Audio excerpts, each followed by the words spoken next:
Ministre, Madame la Présidente de la Commission, j'ai le plaisir d'ouvrir ce sommet. It is my great pleasure to open this summit meeting today. We greet you.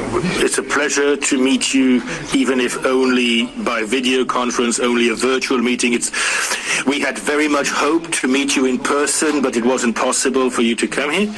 We are going to be talking about the COVID-19 crisis, which is a pandemic of unprecedented nature, a worldwide crisis which has hit health, the economy, and all aspects of human life.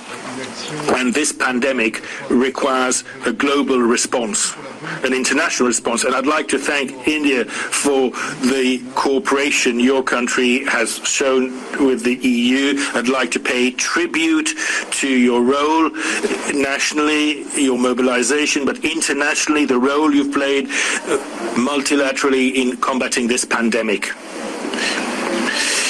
India and the EU are partners in trade, in investment. We are fully convinced that building on what we already do in this partnership, we can, through this meeting, find a way to find means of intensifying our cooperation even further. This in all areas, including trade and the economy. India and the EU are great democracies. We share common values. We also believe that multilateral commitments needs to be boosted and supported to combat global challenges, whether it's stability, security, combating terrorism, and so on. And so, Prime Minister, I also want to I'm not only very happy to see you in this video conference, but also want to take this opportunity to express the wish to really see this partnership with India as a political one covering multiple facets of our relationships, but is also a stable, structured, essential partnership, a structural partnership. This is how we see it. We also wish to congratulate India for being elected to the UN Security Council for 2021-2022. We also very happy to welcome you to the leadership of the G20 in 2020, which will actually be the 75th anniversary year of the independence of India. I hope that through this conference we can make even further progress and understand each other even better and strengthen our links even more bilaterally and multilaterally. And I hope that when it will become possible again, when the health situation changes, we will be able to meet personally again too. So this is what I wanted to say by means of introduction. And if I may, I would now like to ask President von der Leyen to take over, and then I would ask you to make your introductory comments too. Ursula, you're next, please. Thank you, Charles, and dear Prime Minister. It's a pleasure to see you again. And I very well remember my visit to India a few years ago, so it's wonderful to see you now. Unfortunately on screen, I would have liked and preferred to visit you personally, but well, these are difficult times and therefore unusual measures have to be taken. I'm very much looking forward to our exchange.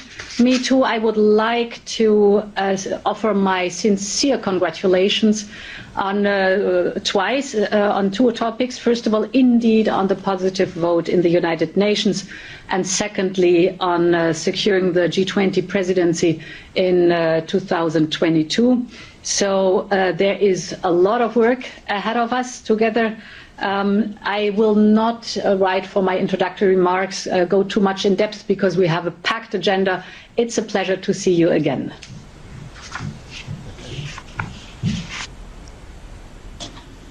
Excellencies नमस्कार। कोविड-19 के कारण हमें मार्च में India EU summit स्थगित करनी पड़ी थी। अच्छी बात है कि आज हम वर्चुअल माध्यम से मिल पा रहे हैं। सबसे पहले मैं यूरोपीय कोरोना वायरस के कारण हुई क्षति के लिए संवेदना प्रकट करता हूं। आपके शुरुआती रिमार्क्स के लिए मैं आप दोनों महाशयों का बहुत बहुत धन्यवाद करता हूं।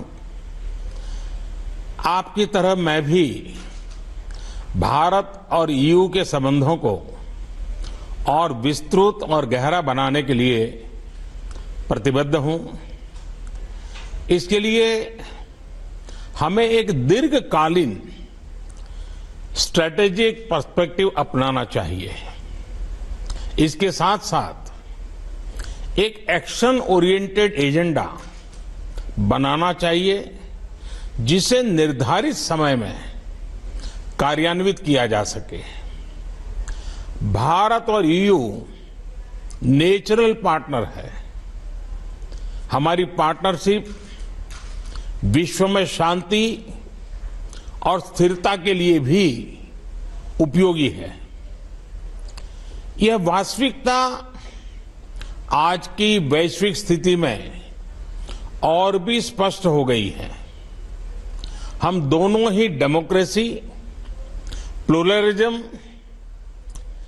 Inclusivity, respect for international institutions, multilateralism, freedom, transparency जैसी यूनिवर्सल वैल्यूज शेयर करते हैं।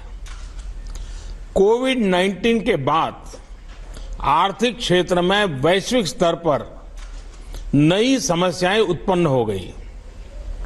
इसके लिए डेमोक्रेटिक राष्ट्रों के बीच अधिक सहयोग की आवश्यकता हम सब महसूस करते हैं। आज हमारे नागरिकों की सेहत और समृद्धि दोनों ही चुनौतियों का सामना कर रहे हैं। रूल्स बेस्ड इंटरनेशनल ऑर्डर पर विभिन्न प्रकार के दबाव है। ऐसे में भारत ईयू पार्टनरशिप आर्थिक पुनर्निर्माण में और एक मानव केंद्रित और मानवता केंद्रित ग्लोबलाइजेशन के निर्माण में महत्वपूर्ण भूमिका निभा सकती है। तत्कालीन चुनौतियों के अलावा क्लाइमेट चेंज जैसे लॉन्ग टर्म चैलेंजेस भी हम दोनों के लिए ही प्राथमिकता है। भारत में रिन्यूएबल एनर्जी के उपयोग को बढ़ाने के हमारे प्रयत्नों में हम यूरोप के इन्वेस्टमेंट और टेक्नोलॉजी का आमंत्रण करते हैं। मैं आशा करता हूं कि इस वर्चुअल समिट के माध्यम से हमारे संबंधों को गति मिलेगी। एक्सेलेंसीज, मैं आपसे बात करने के इस अवसर के लिए पुनः प्रसन्नता व्यक्त करता हूं। अब मैं हमारे अगले एजेंडा आइटम कोविड-19 के खिलाफ हमारे रिस्पांस पर अपने विचार रखूंगा। कही है यहाँ पर प्रधानमंत्री। Prime Minister is there at the India-European Summit. This is the 15th summit where the Prime Minister has said India and European Union are natural partners for global peace and stability, and has laid special emphasis on democracies coming together to ensure that they chart the way forward, not just in trade, in economy, but also in the fight back against coronavirus, and as he puts it, global peace and stability. And this is very significant because the Prime Minister says that he's confident that the summit will further strengthen the economic as well as cultural linkages with Europe. Now, this is very important because on the agenda are not just trade talks, but also talks which are going to ensure that China is going to be isolated after the fallout of the pandemic that it has had with several other nations, especially in European Union, including several others. Let me go across to Athar Khan, who's joining us, our consulting editor.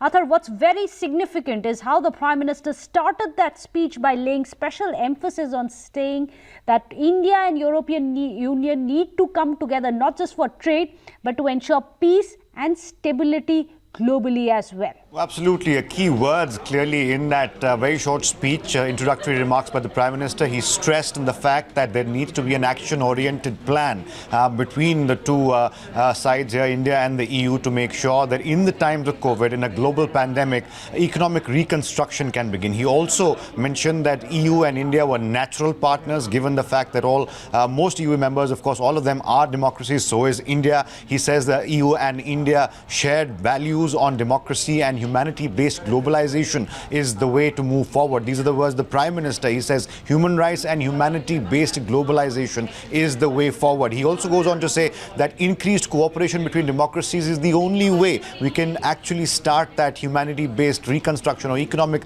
reconstruction that he mentioned in his speech as well. He also stressed on, and this is to my mind the most important point here, he says rules-based international order is under pressure, under great stress and pressure. A clear reference to Chinese aggression, not just in our backyard, but also in the Indo-Pacific, something that the entire world is concerned about, and EU is no different. He says humanity-centric globalization is the way forward. Those were his remarks, just really what he said in those short introductory remarks. So clearly a lot on the agenda as the summit goes forward today.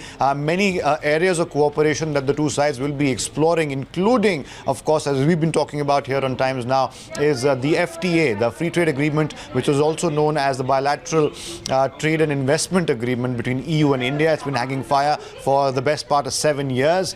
There are differences in the two sides clearly, but in this particular summit, both sides hope that gap will be less wide, or those wide gap that the EU sees will be somehow bridged to some level. Maritime cooperation is also on the agenda. Yesterday, we've also seen that civil nuclear cooperation agreement has already been cleared, Meghna. So lots on the agenda, extremely important summit as far as the two sides are concerned. We'll be tracking that as we go along.